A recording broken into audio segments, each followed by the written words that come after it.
네, 안녕하세요. 이번에 MBC 스포츠 플러스 해설위원으로 가게 된 허두환입니다. 반갑습니다. 이거 와 해야 돼요? 네. 은퇴 후에 처음으로 맞이하신 비시즌이잖아요. 네. 그래서 뭔가 좀 감회가 남다르실 것 같은데 지금의 삶은 야구 선수로서 맞이했던 비시즌과는 어떤 점이 가장 다른가요? 우선 추울 때 한국에 있는 게 오랜만인 것 같아요. 오랜만이고 그래도 연습을 하고 이제 어떻게 웨이트 트레이닝이나 뭐 야구 연습을 해야 되는데 전혀 안 하고 있으니까 뭔가 좀 허전하고요. 집 밖에 나가야 되는데 자꾸 집에만 있으니까 좀 힘들긴 하네요. 네. 집에서 주로 어떤 걸 하면서 지내고 계세요? 제가 이제 NBA 농구를 좋아해서 NBA 농구를 좀 많이 보는 편이고요. 밤에는 또 축구를 봐요. 예, 야구는 좀 안 보고 점심에는 조금 답답하다 싶으면 집 앞에 나가서 커피 한 잔 먹고 이런 패턴으로 지금 살고 있는 것 같아요. 보다 여유로운 삶을 조금 네, 지내고 계시나요? 네. 해설위원이라는 길을 선택하신 이유가 있으실까요? 어렸을 때부터 해설위원에 대한 약간 동경, 꿈이 좀 있었긴 했는데요. 어떻게 보니까 좋은 제안이 들어와서 했고 다른 직업도 뭐 선택할 수 있었고 제안도 들어온 게 좀 있었지만 그래도 제가 하고 싶었던 해설위원을 좀 했는 게 좀 맞는 것 같다고 생각해서 해설위원을 선택하게 됐어요. 네. 해설 제의 받으신 뒤에 어떤 것들을 공부하고 좀 습득해 나가는 과정이신지 공유해 주실 수 있을까요? 해설위원 제의 받고 다른 해설위원을 하는 거를 좀 많이 봤는데 다 필요 없더라고요. 예, 오히려 그분들을 따라하기보다는 저만의 해설을 만들기 위해서 노력을 했어야지 그 필요성이 없다고 느낀 건 아니지만 그래도 저만의 해설을 하기 위해서 좀 노력을 했던 것 같고요. 저만의 해설을 좀 원하시는 것 같아요. 포수만의 해설을 좀 원하시는 것 같아서 그런 거에 좀 노력을 하고 좀 생각을 좀 많이 했죠. 네.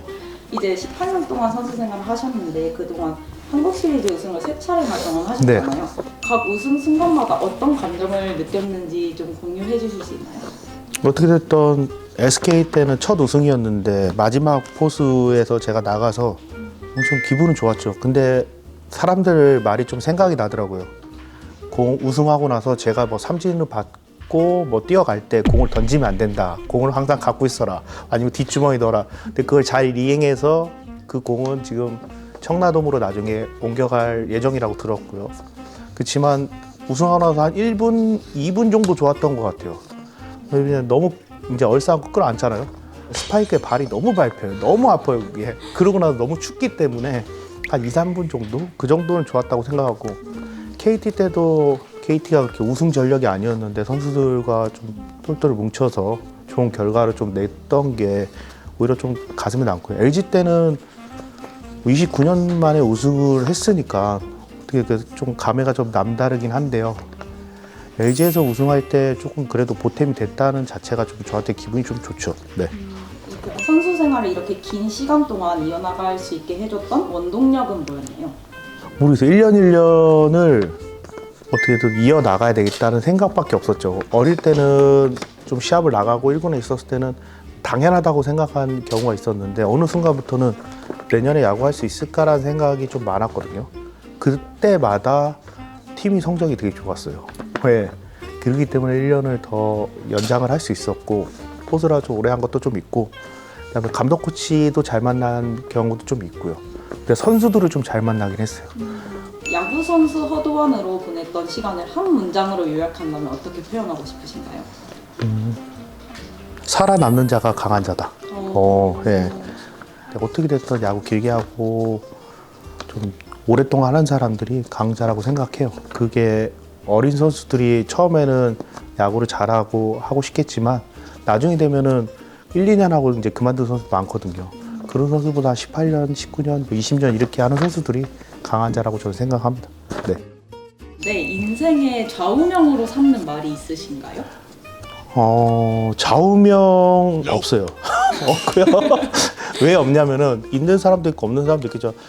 좀 거기 틀 안에 좀 박혀 있고 싶진 않았고 저도 인생을 뭐 하루하루 살지 그 길게 보고 그렇게 살진 않기 때문에요. 좌우명이 좀 솔직히 필요 없는 것 같습니다. 뭐 좌우명이 해봤자 다들 똑같은 거 아니에요? 돈 많이 벌자 아니에요? 거의. 네, 이게 또 다른 사람들의 진정성 있는 거 아니에요? 네. 포수 출신이라는 특징을 살린 해설을 기대하는 팬들이 많아요. 포수로서의 경험을 해설에 어떻게 녹여내고 싶으신가요? 안 그래도 요새 이거에 대해서 조금 연습을 하고 있는데요. 그 장점을 살리려고 포수 위주의 해설을 좀 많이 연습하고 있어요. 전체를 다 볼 수는 있지만 제가 전체를 다 해설을 한다고 해서 그게 어느 정도 전문성 있게 할 수 있는 저한테 포지션이 아니기 때문에 포수 위주로 좀 생각을 좀 많이 얘기하려고 해요. 포수의 뭐 볼배합이라든가 블로킹이라든가 스로링이라든가 아니면 경기 읽는 능력 그런 정도의 해설을 좀 하려고 노력하고 있습니다. 네. 근데 이렇게 하다 보니까 비판만 있더라고요. 야, 진짜 안 좋은 게 자꾸 보이니까 그걸 얘기하다 보면 좋은 걸 얘기해야 되는데 어떻게 믹스를 해야 되는데요. 연습을 할 때는 자꾸 안 좋은 게 보이니까요. 네. 좀 미안할 수도 있는 그런 좀 그 정도가 될 것 같기도 해요. 네. 또 후배를 사랑하는 선배의 마음이니까. 후배는 사랑하진 않고요. 네. 알아서 잘 커야 되는 겁니다. 후배들은. 네. 코치로서 현장에 복귀를 기대하는 팬들도 좀 있으세요. 네. 그래서 이제 지도자로서 다시 더그아웃으로 돌아가실 생각도 있는지 조심스럽게 여쭤보고 싶습니다. 지금 현 상태로는요. 어떻게 됐든 MBC 스포츠 플러스에 들어왔기 때문에 여기에 집중하는 게 맞는 것 같고요. 여기서 더 야구를 좀 넓게 더 배우고 싶어요. 네. 10개 구단 전체 선수들이 하는 플레이를 좀 보고 싶고요. 그렇게 해서 공부를 좀 많이 하고 그 다음에 현장으로 복귀하는 게 오히려 팬분들이 뭐 그 눈높이에 좀 맞출 수 있지 않을까 그런 생각이 좀 듭니다. 또 넓은 시야로 보실 수 있으니까 해설위원께서는 네. 좋습니다. 네. 아직 이제 첫 중계를 앞두고 있는 새싹 해설위원이시잖아요. 이제 첫 경기를 앞두고 긴장하고 있을 허도한 해설위원에게 스스로 응원의 한마디를 남겨보자면요. 분명히 떨고 버벅거리고 이상한 말 할 텐데 기죽지 말고 그래도 하고 싶은 말 하고 어느 정도 재미있는 해설을 좀 했으면 좋겠다. 네. 이러다 화이팅. 이거 지금 네. 네, 좋습니다. 이제 마지막으로 항상 허도한 해설위원님 이제 응원해주시는 팬분들이 있으신데 그분들께 하고 싶은 말 하면서 인터뷰 마치겠습니다. 야구 인생은 제가 끝났지만 제2의 인생 이제 MBC 스포츠 플러스에서 시작을 하는데요. 그라운드가 아닌 위에 마이크를 잡고 현장이 아닌 위에 해설위원으로서 팬들에게 더 친근하게 좀 다가가겠습니다. 좀 지켜봐 주십시오. 감사합니다. 고생하셨습니다. 좋아요, 댓글, 구독, 알림 설정 부탁드립니다.